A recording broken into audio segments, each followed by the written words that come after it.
The morning sun cast long shadows across the rocky terrain of Ghor province, as Sara Ahmadi prepared her small breakfast of stale bread and weak tea.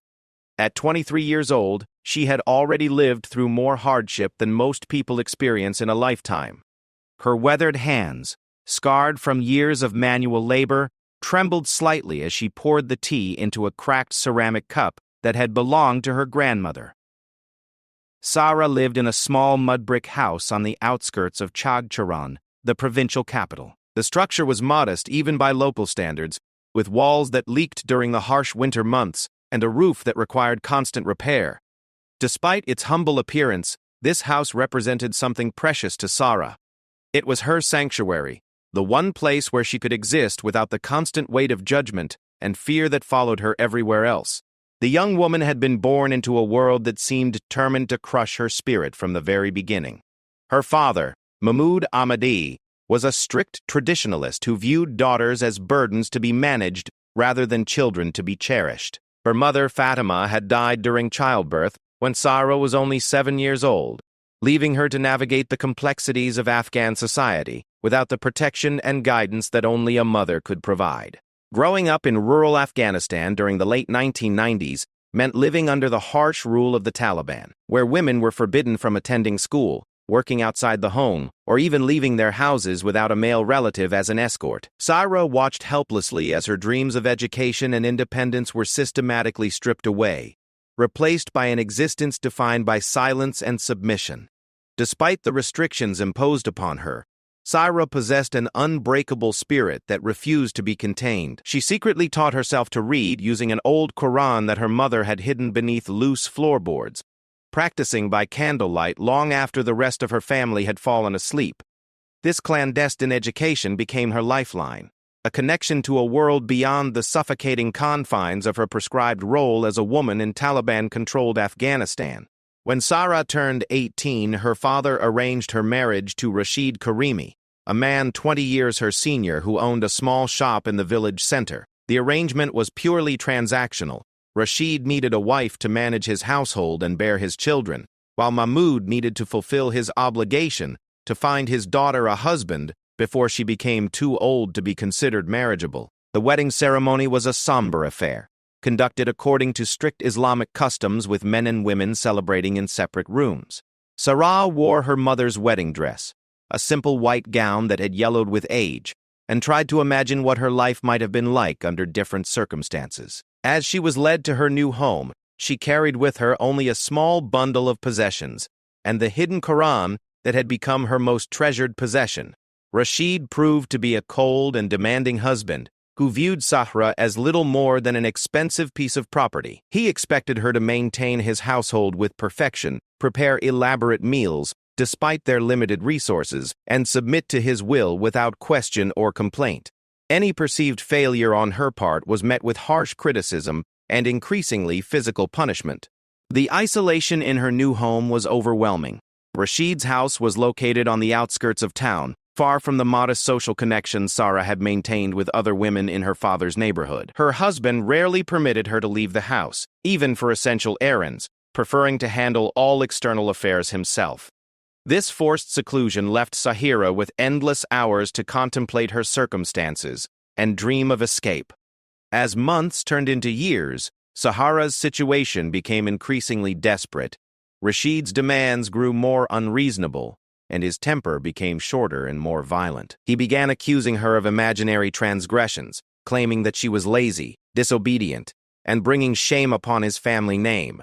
These accusations were often accompanied by beatings that left Saha bruised and bloodied, forced to hide her injuries beneath the long sleeves and full body covering that Afghan women were required to wear. The turning point came during the 3rd year of their marriage, when Saha failed to become pregnant. In a society where a woman's primary value was measured by her ability to produce male heirs, her apparent infertility became a source of intense shame for Rashid. He began consulting with religious leaders and village elders about the possibility of taking a second wife, speaking about Sara as though she were a broken tool that needed to be replaced. It was during this period of uncertainty that Sara made a decision that would change the course of her life forever. Late one evening, while Rashid was attending prayers at the local mosque, She carefully retrieved her mother's hidden Quran and began to write. Using a piece of charcoal and the blank margins of the holy book, she documented the abuse she had suffered, creating a record of her husband's cruelty that she hoped might someday serve as evidence of his crimes. This act of documentation became a nightly ritual for Sarah. Each evening, she would wait until Rashid fell asleep, then quietly add to her growing record of abuse. She wrote about the times he had struck her for burning dinner, the occasions when he had denied her food as punishment for perceived slights, and the countless nights when she had lain awake in fear, listening to his angry muttering about her failures as a wife. As she continued this secret documentation, Sarah began to develop a plan for escape. She knew that simply running away would be futile. Afghan society offered no protection for women who abandoned their husbands, and she would likely be returned to Rashid or face even worse punishment from her own family. Instead, she began to consider more drastic measures, ways to permanently free herself from a marriage that was slowly destroying her soul. The opportunity she had been waiting for arrived unexpectedly on a cold December morning in 2001. Rashid received word that his elderly father, who lived in a distant village, had become seriously ill and needed immediate care. Despite his reluctance to leave Sarah alone for an extended period, family obligation demanded that he make the journey to assist with his father's care. Before departing, Rashid issued strict instructions about Sarah's behavior during his absence. She was forbidden from leaving the house under any circumstances, even to visit the local market for food. An elderly neighbor woman, known for her loyalty to traditional values, was enlisted to check on Sarah daily and report any suspicious activity. These precautions were designed to ensure that Sarah remained isolated and compliant during her husband's absence. However, Rashid had underestimated his wife's determination and resourcefulness. Within hours of his departure, Sarah began implementing a plan she had been developing for months. She knew that her window of opportunity was limited. Rashid would likely return within a week or two, and she needed to act quickly if she hoped to change her circumstances permanently. The first step in her plan involved establishing contact with other women in the village who might be sympathetic to her situation. Despite the Taliban's restrictions on female movement and association, informal networks of communication existed among the women, often facilitated by shared trips to the communal well or brief encounters at the local market. Through these careful connections, Sarah learned about other women who had suffered similar abuse at the hands of their husbands. She discovered that her situation, while extreme, was far from unique in a society where domestic violence was often considered a private family matter rather than a crime deserving of legal intervention. One woman in particular, an older widow named Bibi Gul, emerged as a potential ally. Bibi Gul had lost her husband in fighting between rival warlords several years earlier, and had since lived independently, supporting herself through needlework and small trading activities. Her status as a widow afforded her slightly more freedom of movement than married women, and her age had earned her a measure of respect that younger women like Sarah could not command. When Sarah finally worked up the courage to approach Bibi Gul with her desperate situation, the older woman listened with a mixture of sympathy and concern. She had heard whispers about Rashid's treatment of his young wife, but the full extent of the abuse shocked even someone who had witnessed considerable hardship throughout her own life. Bibi Gul warned Sarah about the enormous risks involved in any attempt to escape her marriage. Afghan society, particularly under Taliban rule, offered virtually no legal protections for women seeking divorce or separation from abusive husbands. Any woman who attempted to leave her husband without permission could face severe punishment, including imprisonment, public beating, or even execution for adultery or disobedience. Despite these warnings, Sarah's determination remained unshaken. She had reached a point where the prospect of continued abuse seemed worse than any punishment she might face for attempting to escape. Her documentation of Rashid's cruelty had convinced her that remaining in the marriage would likely result in her eventual death, whether from injuries sustained during beatings or from the slow erosion of her will to survive. As their secret meetings continued, Bibi Gul began to share stories of other women who had attempted to escape similar situations. Most of these stories ended tragically, with the women being captured and returned to their husbands or families to face even more severe punishment. However, a few had managed to disappear entirely, presumably finding refuge in distant cities or neighboring countries, where they could start new lives under assumed identities. These success stories, rare as they were, provided Sarah with hope and inspiration for her own escape plan.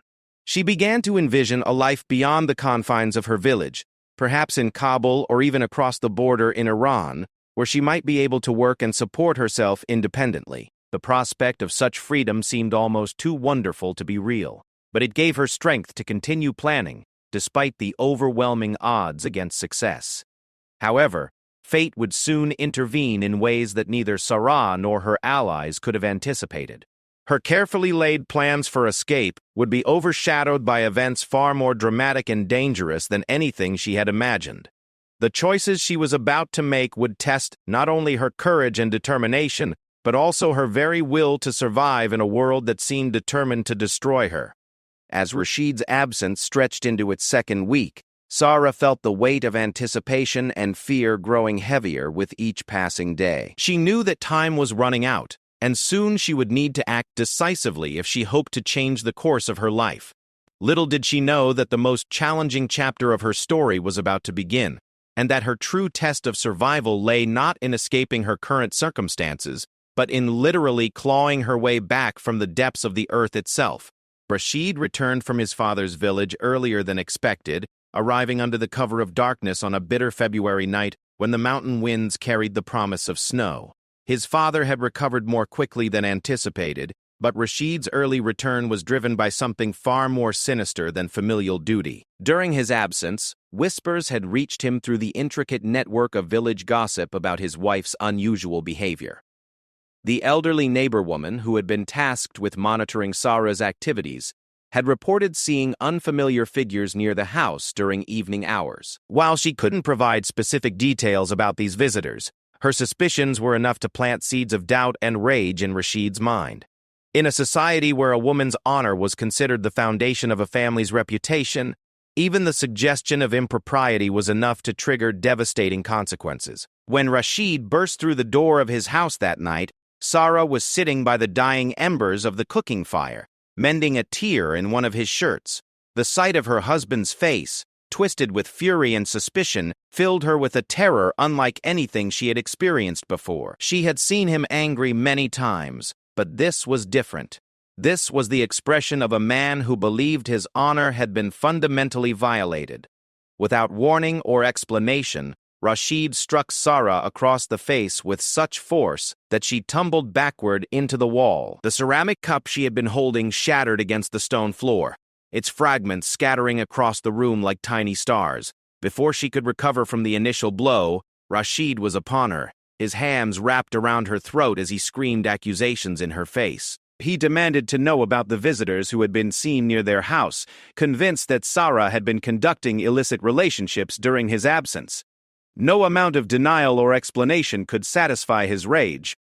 In his mind, the mere suggestion of impropriety was equivalent to absolute proof of guilt. The concept that his wife might have been meeting with other women for innocent conversation was inconceivable to him. In his worldview, any secretive behavior by a woman could only have one possible explanation. The beating that followed was unlike anything Sahara had endured before. Rashid's fury seemed to possess an otherworldly quality, as though years of resentment and disappointment had finally found an outlet for expression. He struck her with his fists, his feet, and anything else within reach, all while screaming about the shame she had brought upon his family name. As consciousness began to slip away from her, Sarah heard Rashid making plans that filled her with absolute terror. He spoke of consulting with the village elders about appropriate punishment for an adulterous wife, mentioning possibilities that ranged from public flogging to stoning. In his rage, he seemed to have convinced himself that the most severe measures were not only justified but necessary to restore his damaged honor. When Sarah finally regained consciousness several hours later, she found herself bound hand and foot in the storage room adjacent to the main house. Her body was a symphony of pain. Every movement sent waves of agony through muscles and bones that had been brutalized beyond comprehension. More terrifying than the physical pain, however, was the realization that Rashid was serious about his threats of extreme punishment. Through the thin walls, she could hear her husband speaking with other men who had arrived during the night. Their voices carried the formal tone of a religious tribunal, and she recognized among them the voice of Mullah Hakim, the village's most influential religious leader. The men were discussing her alleged crimes as though her guilt had already been established, debating only the appropriate form of punishment rather than the question of her innocence. Afghan Islamic law, as interpreted by the Taliban and local religious authorities, prescribed severe punishments for adultery and other perceived moral crimes. While stoning was the traditional penalty for proven adultery, the evidence against Sara was circumstantial at best. However, in a society where a woman's word carried little weight against male testimony, her protestations of innocence were largely irrelevant to the proceedings. As the night wore on, the discussion in the main room grew more heated and specific. Sara heard references to arrangements being made for the following evening, suggestions about the appropriate location for carrying out whatever punishment they decided upon. The casual nature of their planning filled her with a horror that transcended physical fear. These men were discussing her potential execution as though they were organizing a community celebration. When morning came, Rashid appeared in the storage room carrying a bowl of water and a piece of stale bread. His demeanor had shifted from fury to cold determination, as though he had moved beyond emotion to a place of grim duty.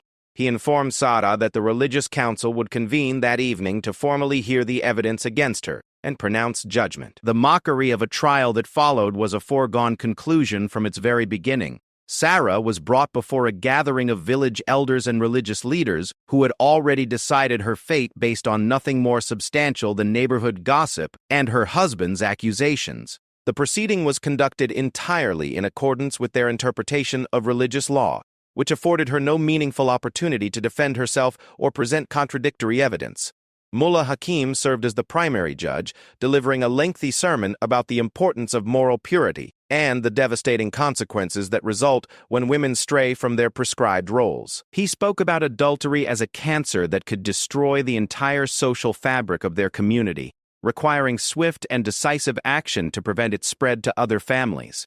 The evidence presented against Sara consisted entirely of the neighbor woman's testimony about mysterious visitors and Rashid's claims about his wife's suspicious behavior during his absence. No attempt was made to identify these alleged visitors or to corroborate the accusations through independent witnesses.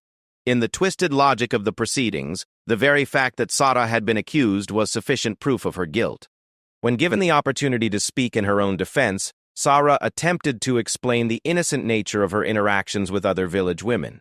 She described her conversations with Bibi Gul and others as normal social exchanges among neighbors, the kind of communication that occurred regularly among women throughout the community. Her explanations fell on deaf ears. The men had already reached their conclusion and were merely observing the formalities required by their interpretation of religious law. The sentence pronounced by Mullah Hakim was both shocking and terrifying in its severity. Rather than ordering a traditional stoning, which would have been carried out publicly as a deterrent to others, he declared that Sara's crimes were so heinous that she deserved to be buried alive. This punishment, he claimed, would demonstrate the community's absolute rejection of moral corruption while avoiding the potential spectacle that might attract unwanted attention from government authorities. The decision to pursue such an extreme and unusual punishment reflected several factors beyond simple religious zealotry. The village leadership was acutely aware that Afghanistan was experiencing a period of political transition following the American invasion, and they were concerned about maintaining their autonomy in matters of local justice. A public stoning might attract the attention of new government officials who might not approve of traditional methods of punishment. Additionally, the choice of live burial served Rashid's personal desire for revenge in ways that a quick execution could not. The prolonged suffering involved in such a death would satisfy his need for retribution while simultaneously serving as a warning to other women who might consider challenging traditional authority structures. As the sentence was pronounced, Sara felt a strange sense of detachment, as though she were observing the proceedings from outside her own body. The reality of what was about to happen seemed too surreal to fully comprehend. In a matter of hours, these men planned to bury her alive in the frozen ground of an Afghan winter, condemning her to a death of unimaginable horror based on nothing more than suspicion and prejudice. The logistics of carrying out such a sentence required careful planning and coordination among the men involved. They needed to select an appropriate location that was sufficiently remote to avoid discovery while still being accessible for the actual burial. They also needed to coordinate the timing to ensure that their activities would not attract unwanted attention from potential witnesses or authorities. After considerable discussion, The group settled on a location approximately 2 miles from the village center, in a rocky area that was rarely visited during the winter months. The site was chosen partly for its isolation and partly because the rocky soil would make it easier to dig a grave despite the frozen ground conditions that prevailed during February in the Afghan highlands. Preparations for the execution began immediately following the conclusion of the trial. Several men were assigned to gather the necessary tools for digging, while others were tasked with creating a suitable container for the victim. The level of detailed planning that went into these preparations reflected their determination to carry out the sentence efficiently and without complications. Meanwhile, Sarah was returned to the storage room where she spent what she believed would be her final hours in a state of alternating terror and strange calm. The absolute horror of her situation was so overwhelming that her mind seemed to shut down certain emotional responses as a protective mechanism. She found herself thinking not about her impending death, but about small details of her life: the taste of her grandmother's cooking, the feeling of sunshine on her face during rare moments of happiness, the sound of her mother's voice singing lullabies during her childhood. As evening approached and the time for her execution drew near, Sarah made a decision that would ultimately save her life. Rather than spending her final hours in despair, she began to mentally prepare for the possibility of survival. Despite the overwhelming odds against her, she refused to surrender completely to despair. Instead, she focused her remaining energy on developing strategies that might allow her to endure what was about to happen. Her preparation included techniques for conserving oxygen and maintaining consciousness in confined spaces, knowledge she had acquired through conversations with other women who had shared stories of survival during various conflicts and disasters. She also began to regulate her breathing and heart rate, attempting to slow her metabolism in ways that might extend her survival time once she was buried. The psychological preparation was perhaps even more important than the physical aspects. Sarah forced herself to visualize the burial process and her potential responses to each stage, mentally rehearsing scenarios that might allow her to survive until rescue became possible. She refused to accept that her story would end in an unmarked grave in the Afghan wilderness. As the sun set on what was supposed to be her final day alive, Sarah could hear the sounds of men gathering in the main room, their voices carrying a mixture of grim determination and nervous energy. The reality of what they were about to do was beginning to weigh on some of them, but their commitment to following through with the sentence remained unwavering. The time had come for Sarah to face the ultimate test of her will to survive, a test that would take place 6 feet underground in the bitter cold of an Afghan winter night. The journey to Sarah's intended gravesite began at midnight, when the village was shrouded in the absolute darkness that only exists in remote mountain regions, far from any electric lighting. 6 men carried her bound form through narrow pathways that snaked between rocky outcroppings and sparse vegetation, their way illuminated only by a single oil lamp that cast dancing shadows across the frozen landscape. Sarah remained conscious throughout the terrifying journey, her mind racing between moments of pure panic and periods of forced calm as she tried to implement the survival strategies she had been developing. The cold February air cut through her thin clothing like knives, but she welcomed the discomfort as confirmation that she was still alive and still capable of sensation. Every breath of frigid air represented another moment of existence, another opportunity to find a way to survive what seemed impossible. The men carrying her spoke in hushed tones about practical matters related to the execution.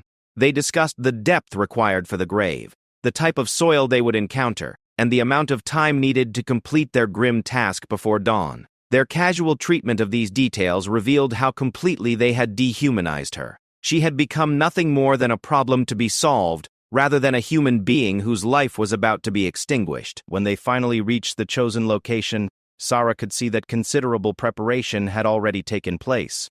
Earlier in the day, while she had been confined to the storage room, some of the men had begun the laborious process of breaking through the frozen ground. The partially completed grave yawned before her like a mouth waiting to swallow her whole, its dark depths representing the end of everything she had ever known or hoped to experience. The grave itself was approximately 6 feet deep and just wide enough to accommodate a human body. The men had dug it with military precision, creating straight sides and a flat bottom that would ensure efficient use of space and materials. At the bottom of the excavation, they had placed several flat stones to create a crude platform, that would prevent her body from sinking into any softer soil beneath. Mullah Hakim performed what he claimed were the appropriate religious rituals before the burial, reciting verses from the Quran that he believed justified their actions. His words echoed strangely in the cold night air, creating an surreal atmosphere that combined religious solemnity with the horror of premeditated murder. The other men stood in respectful silence during these proceedings, their heads bowed as though they were participating in a legitimate religious ceremony rather than an execution based on false accusations. As the final preparations were completed, Rashid approached his wife with what appeared to be a moment of hesitation. For just an instant, Sarah thought she saw a flicker of doubt in his eyes, a momentary recognition of the enormity of what they were about to do. However, this hesitation quickly passed, replaced by the cold determination that had driven him to this point. Whatever brief uncertainty he may have experienced was overwhelmed by his need to restore what he perceived as his damaged honor. The method chosen for lowering Sarah into the grave was both practical and deliberately humiliating. The men had brought several lengths of rope that they used to create a crude harness around her bound body.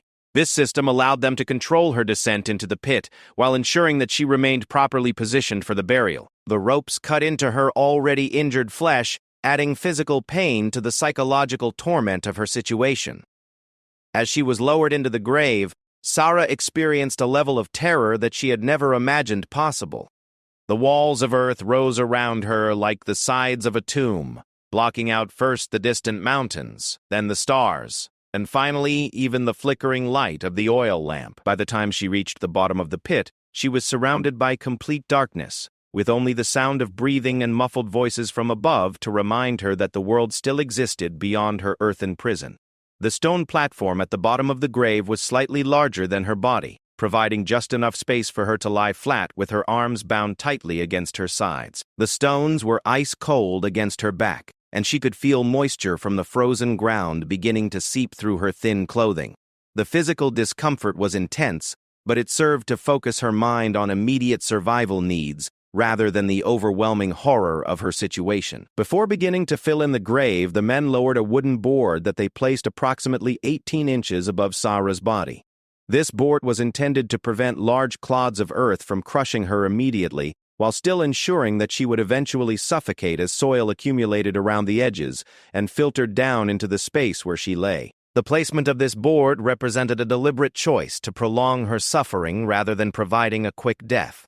The sound of the first shovelful of dirt hitting the wooden board above her head was unlike anything Sarah had ever heard before. It carried with it the finality of judgment and the weight of inevitability that seemed to crush her spirit even more thoroughly than the physical burden of the earth being piled above her.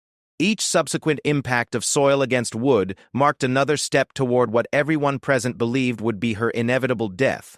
As the burial progressed, the sounds from above gradually became muted and distant.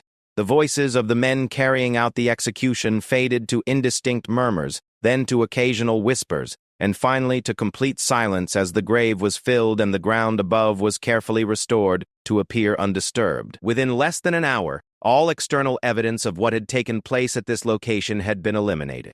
The absolute darkness and silence of her underground prison created a sensory deprivation experience that challenged Sarah's sanity as much as her physical survival. Without any visual references or external sounds to anchor her perception of reality, time seemed to lose all meaning. Minutes felt like hours, and she found herself struggling to maintain a clear sense of where she was and what was happening to her. The air quality in her makeshift tomb was poor but not immediately fatal. The wooden board above her head had not created an airtight seal, and small gaps around the edges allowed for minimal air circulation. Additionally, the rocky soil of the chosen burial site was not completely impermeable, permitting tiny amounts of air to filter down through microscopic spaces between particles of earth and stone. Sarah's survival training, acquired through years of hardship and conversations with other women who had endured various disasters, proved invaluable during these first critical hours. She forced herself to breathe slowly and steadily, conserving oxygen while maintaining enough circulation to prevent carbon dioxide poisoning. She also began a systematic program of gentle movement designed to maintain blood circulation without consuming excessive energy or oxygen. The cold was perhaps her most immediate enemy. After the limited air supply, the February temperature above ground was well below freezing, and the earth surrounding her grave provided little insulation against the bitter cold. Her thin clothing offered virtually no protection, and she could feel her core body temperature beginning to drop at a dangerous rate. Hypothermia represented a more immediate threat to her survival than suffocation. To combat the effects of cold, Sarah began a series of isometric exercises that she could perform within the confined space of her grave.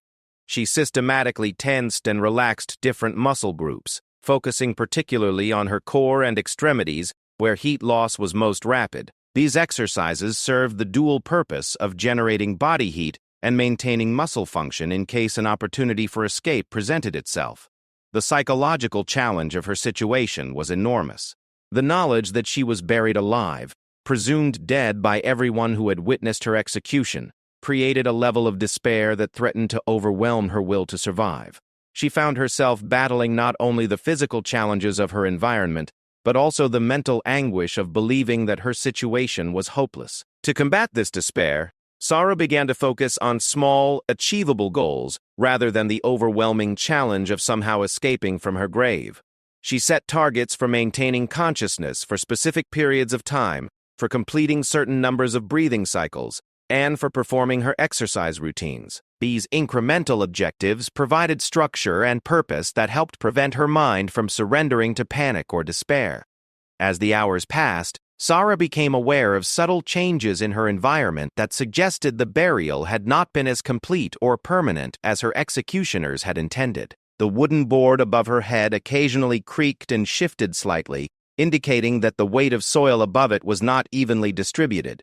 More importantly, she noticed that air circulation, while minimal, was not decreasing over time as it would if she were in a completely sealed container. These observations led her to begin a careful exploration of her immediate environment, using the limited movement available to her within the grave. She discovered that the rope harness used to lower her into the pit had not been completely removed. Several feet of rope remained attached to her body and extended upward toward the surface. This rope, while not providing an immediate means of escape, represented a potential connection to the world above ground. The discovery of the rope gave Sarah her first real hope for survival since the burial had begun. If she could somehow use this rope to signal her presence to anyone who might pass near the gravesite, she might be able to attract rescue. However, any attempt to use the rope would need to wait until she was certain that her executioners had departed and would not return to investigate any suspicious activity. Throughout her first night underground, Sarah forced herself to remain alert and aware of any sounds that might indicate human presence above ground. She listened for footsteps, voices, or any other signs that someone might be within range of a signal for help. The absolute silence of the mountain wilderness worked against her in this regard. While it meant that her executioners were no longer nearby, it also suggested that the likelihood of accidental discovery by passers-by was extremely remote. As dawn approached above ground, though Sarah had no way of knowing the time, she began to develop a more systematic plan for survival and potential escape. She realized that her situation, while desperate, was not entirely hopeless. The combination of minimal air circulation, her survival training, and the incomplete nature of the burial had created conditions that might allow her to survive long enough for rescue or escape. The key to her survival would be maintaining her physical condition while conserving energy and resources until an opportunity for action presented itself. She established a routine of breathing exercises, gentle movement, and mental focus that would allow her to endure the underground environment for an extended period. Most importantly, she refused to accept that her story would end in this grave. Somewhere deep inside her spirit, she maintained an unshakable belief that she would find a way to return to the surface and reclaim her life. By the time the sun reached its zenith on the day following her burial, Sarah had been underground for nearly 14 hours. Her body was racked with cold, hunger, and the accumulated stress of her impossible situation. Yet her mind remained focused and determined. The systematic approach to survival that she had developed during her first night in the grave was proving effective. She was still conscious, still breathing, and still capable of rational thought. The breakthrough that would ultimately save her life came during what she estimated to be the early afternoon of her second day underground. As she performed her routine of careful movement and breathing exercises, Sarah noticed that the wooden board above her head had shifted slightly since the previous night. The weight of the soil above it was apparently causing the board to sag, creating additional space around the edges where air could circulate more freely. More importantly, this shifting had created a small gap near her left shoulder where loose soil was beginning to trickle down into her burial chamber. Initially, this seemed like a negative development.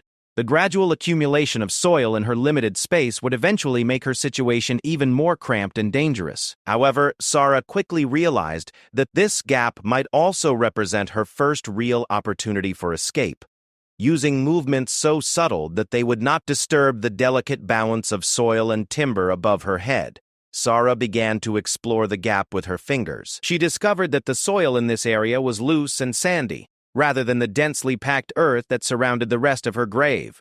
This difference suggested that the men who had buried her had not been as thorough in their work as they had believed. The realization that her grave had structural weaknesses filled Sarah with a surge of hope and energy that she had not felt since before her ordeal began. For the first time since being lowered into this earthen tomb, she began to believe that escape might actually be possible. However, she also understood that any attempt to enlarge this gap would need to be undertaken with extreme caution. A poorly planned effort could result in the collapse of the entire structure above her head. Working with infinite patience and precision, Sarah began the painstaking process of widening the gap near her left shoulder. She used her fingernails to scrape away tiny amounts of soil, being careful to remove only small quantities at a time to avoid destabilizing the wooden board above her. Each grain of earth that she managed to remove was carefully pushed toward her feet, where it would not interfere with her breathing or movement. The process was exhausting and time-consuming, requiring hours of concentrated effort to achieve minimal progress.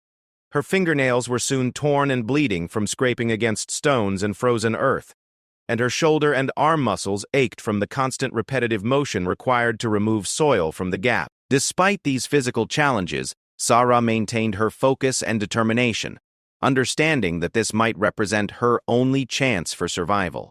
As her excavation continued, the gap gradually widened from a small crack to an opening approximately the size of her fist. This expansion allowed for dramatically improved air circulation, making breathing easier and reducing her immediate risk of suffocation. More importantly, the enlarged opening provided enough space for her to begin working with both hands rather than just her fingertips.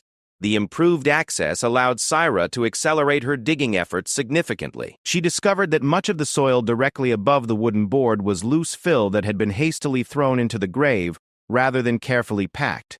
This loose soil could be removed relatively easily once she gained access to it, though she still needed to work carefully to avoid causing a catastrophic collapse. By what she estimated to be late afternoon of her second day underground, Sarah had enlarged the gap enough to accommodate her entire arm up to the elbow.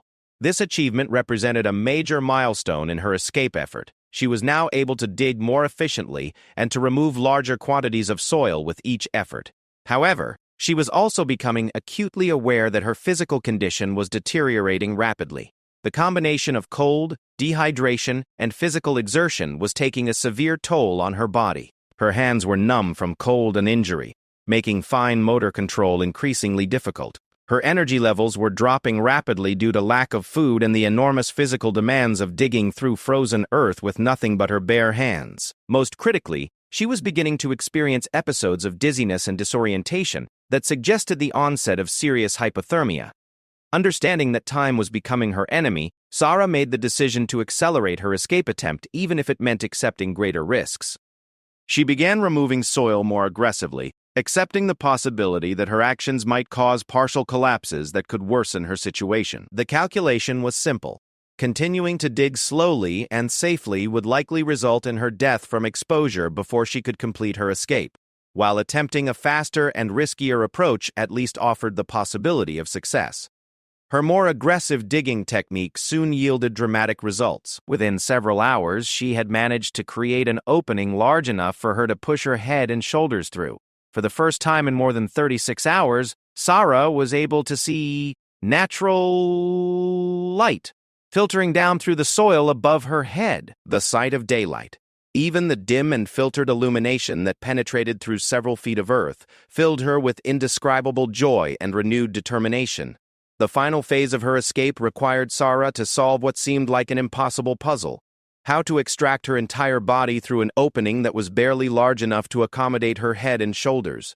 The answer lay in systematically widening the escape tunnel from the inside, while simultaneously maneuvering her body upward through the gradually expanding space. This process required her to work in sections, first widening the tunnel enough to accommodate her chest and arms, then expanding it further to allow her hips and legs to follow. Each phase of the expansion required careful planning to ensure that her progress would not be reversed by collapses or shifting soil. She also needed to pace her efforts to conserve the energy required for the final push to the surface. The most dangerous moment of her entire escape came when Sarah attempted to work her way through the narrowest section of the tunnel, located approximately 3 feet below the surface. At this point, her body was partially above ground and partially underground, making her extremely vulnerable to being trapped if the tunnel collapsed. Her legs and lower torso were still buried, while her head and arms were exposed to the frigid evening air. For several terrifying minutes, Sarah found herself unable to move either forward or backward. The walls of her escape tunnel had shifted inward, pinning her body in place and making it impossible to continue her upward progress. At the same time, the path behind her had partially collapsed, eliminating the possibility of retreating back to her original position. She was effectively trapped in a partially collapsed tunnel with no clear way to free herself. Panic threatened to overwhelm her as she realized how close she had come to freedom, only to find herself in an even worse situation than her original burial. The irony of dying within sight of the surface after having survived so long in complete burial seemed almost too cruel to bear. However, her survival instincts and determination proved stronger than her fear, and she forced herself to think rationally about solutions to her predicament. The solution came through a combination of controlled breathing exercises and systematic muscle relaxation that allowed her to compress her body enough to create small amounts of additional space within the collapsed tunnel. By exhaling completely and flexing specific muscle groups in sequence, she was able to gain millimeters of movement that gradually accumulated into enough space for continued progress. Working with infinite patience and determination, Sarah managed to free herself from the collapsed section of tunnel and continue her upward journey toward the surface. Each inch of progress required enormous effort and careful planning, but the proximity of freedom provided motivation that enabled her to push through exhaustion and pain that would normally have been overwhelming. When her hands finally broke through to the surface, touching open air for the first time in more than 2 days, Sarah experienced a rush of emotion that transcended anything she had ever felt before. The sensation of wind against her fingertips represented not just physical freedom, but a fundamental victory of human will over seemingly impossible circumstances. She had literally clawed her way back from what was intended to be her grave. The final extraction of her body from the escape tunnel required one last supreme effort that drew upon reserves of strength and determination that she had not known she possessed. With her arms free to pull from above and her legs able to push from below, she managed to complete her emergence from the grave just as the last light of her second day underground was fading from the sky. Sarah emerged from her grave transformed by her experience in ways that would affect every aspect of her future life. The young woman who crawled from that earthen tomb was no longer the frightened and submissive wife who had been buried alive 2 days earlier. She had faced the ultimate test of human endurance and had refused to surrender, proving to herself that her will to live was stronger than any force that might be arrayed against her. The immediate challenges she faced upon reaching the surface were substantial. She was miles from any shelter, dressed in inadequate clothing, suffering from severe hypothermia and dehydration, and completely alone in hostile territory. However, these problems seemed minor compared to what she had already overcome. Having survived burial alive through sheer determination and resourcefulness, she was confident that she could handle whatever other obstacles might stand between her and true freedom. Her first priority was finding warmth and shelter before the mountain cold could complete what her burial had failed to accomplish. Using survival skills learned through years of hardship, she located a small cave formation that provided protection from the wind, and began the process of gradually warming her severely chilled body. The fact that she was alive to face these challenges represented a victory that no subsequent hardship could diminish. As she sat in her makeshift shelter, slowly recovering from her ordeal, Sada began to plan the next phase of her journey toward freedom. She knew that she could never return to her village or her old life. Too many people believed she was dead, and attempting to resume her former existence would likely result in another attempt on her life.